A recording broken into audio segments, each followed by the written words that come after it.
Hi, first graders. I'm here with my sons, Benjamin and Wesley, and we are in one of our favorite reading spots in our house. And we were just getting ready to start a new book. It's The Magic Tree House, and it's lying at lunchtime. So we're going to read one chapter at a time. So I hope you read along with us and enjoy the book. All right, see you soon. Jack and Annie were walking home from the grocery store. Jack's pack was heavy. It held a big jar of peanut butter and a loaf of bread. "Are you going to have a peanut butter and jelly sandwich?" said Annie.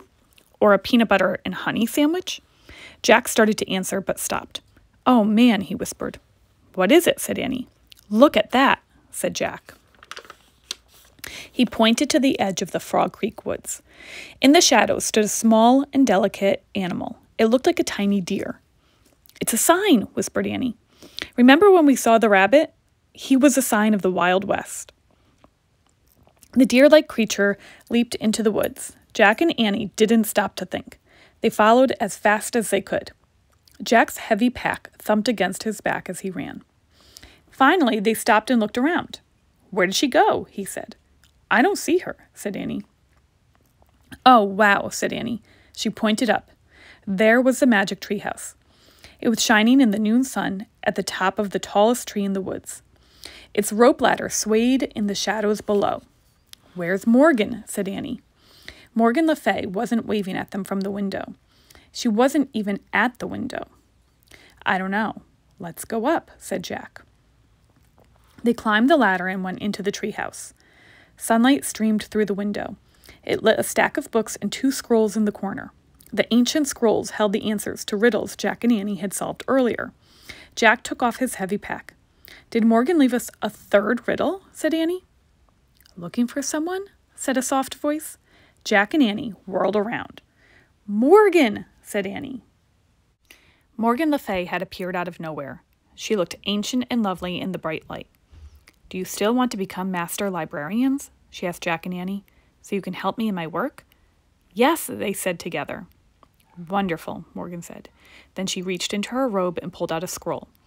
"You've solved 2 riddles so far," she said. "Here is your 3rd. She handed the scroll to Annie. "And for your research." She pulled a book out from her robe and handed it to Jack.